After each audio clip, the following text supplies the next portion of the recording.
Now, tensions between China and the U.S. were played out over the weekend at the Shangri-La Dialogue as they waged a war of words over trade and security. But both sides left their doors open to each other as they parted ways yesterday.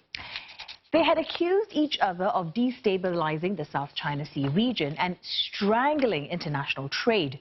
The U.S. said it would no longer tiptoe around China, while China said it would fight to the end if anyone tried to interfere in Taiwan. But acting U.S. Defense Secretary Patrick Shanahan extended an olive branch, saying that competition does not mean conflict. And China's General Wei Fenghe said both sides knew that a war would bring catastrophe to the world. And for some in-depth analysis, we have Ben Blend in the studio, and he's a director of Southeast Asian Project at the Lowy Institute. And Ben, thanks so much for coming in and speaking to us. You were here over the weekend. You've been in Singapore for several years covering this event. And what was your big takeaway from this year's edition?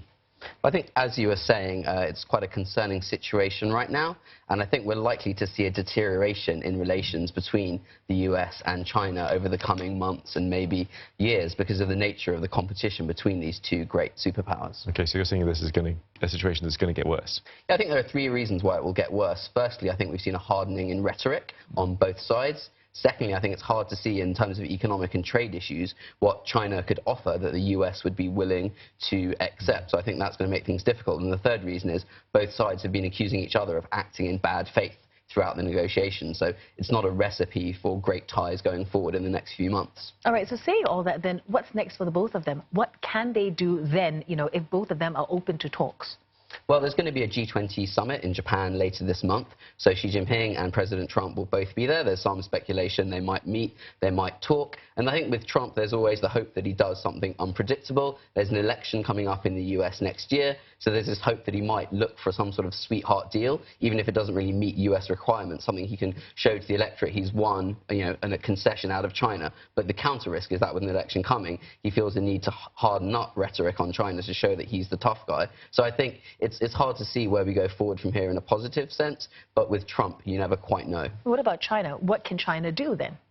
I think China, it would help if it had a better message to the rest of the world. I think the Chinese defense minister at the weekend had a pretty tough message to the region, and I think it would do better to soften the way it's engaging. I think that would help convince other countries, and that would maybe add to the pressure on the US. If middle countries were convinced that China was acting in good faith too, then I think they would maybe be moving slightly further away from the West. But it's hard. I mean, China has its own domestic constituency, and they're reluctant to be showing themselves to be backing down under US pressure. Yeah, you mentioned sort of messaging from China. They released a white paper on Sunday sort of laying out their positions of the trade spat and sort of pointing out as well that how Americans will be suffering as a result of sort of the ongoing trade war. Is that sort of an effort to, or how do you see that sort of getting any traction sort of stateside?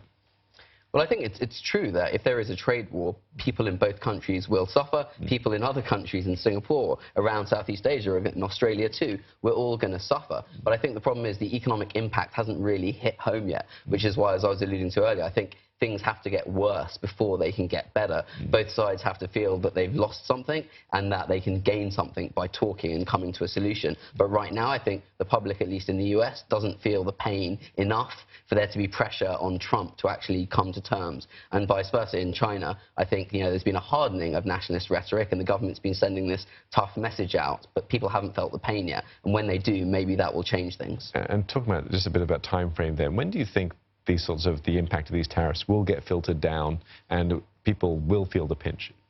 Well, we've seen the initial impact. I think that's going to come through in the next year or two. But what we're also seeing, which is more concerning, is that investors, companies are nervous about the environment. So they've been holding off on investment. And I think it's going to be the twin impact that's really going to squeeze economies, both on the tariffs, but also if people are worried about the two superpowers fighting, they won't be investing. And that's going to be an extra hit to the economies in both countries. I want to pick up on what you said earlier about China softening its image and, I'm getting the message across. But don't you think that this Shangri-La Dialogue, the fact that, Wei was actually there, shows that, they are interested, they are invested in the region. That's one. Two, do you think cultural differences also, plays a part? Because China has said many times, you don't respect us enough. I think it was great that the Chinese defense minister came to the dialogue, and it's great that people are talking and having these discussions in Singapore rather than fighting it out. So I think that is good. But the cultural question, it's not just about the US and China. I mean, for example, when the Chinese defense minister said that China's never invaded any other country, I was looking around the room at the Vietnamese delegates who were laughing because obviously they fought a border war in 1979. So I think it's not just about East versus West. Actually, I think Southeast Asian nations who are kind of in the middle have a lot of agency in this, and there's a lot they can do kind of with both sides to try and improve the situation. But yeah, of course, the political systems in the US and China are so different, and that's one of the reasons, again, why I'm a bit pessimistic about the outlook, because it's very hard to see how, you know, a communist party system in China, in terms of the politics, and a US presidential system with Trump there, how they can come to an agreement. It's very hard to see it. So, but yeah, there's a big role, I think, for Southeast Asian countries to act as mediators, but to also act in their own interests and find middle ways that benefit them and make the most of this competition to capitalize on investment from both sides, try and get better relations with both sides rather than just being squeezed. And do other bigger nations like Japan, for example, that's going to be hosting the G20, Shinzo Abe, does he have a role to play in this? And is there something he can do as sort of a mediator between the two? I'm not sure if it's a mediation role, but Japan's certainly in an interesting position. And I think Trump's unpredictability on economic issues has definitely, in a way, pushed Japan closer to China. Relations between those two are better in a way than they have been for quite some time. So it's a really interesting role, but I don't see any mediation. I mean, Trump won't listen to anyone, and also Xi Jinping is not the sort of leader who's going to take advice from Shinzo Abe about how to deal with America. So I think, in a way, it comes down to those two men, but also their domestic constituencies, which they're both playing to. All right, thanks so much for coming and sharing your thoughts with us. Ben Bland, Director of the Southeast Asia Project at the Lowy Institute.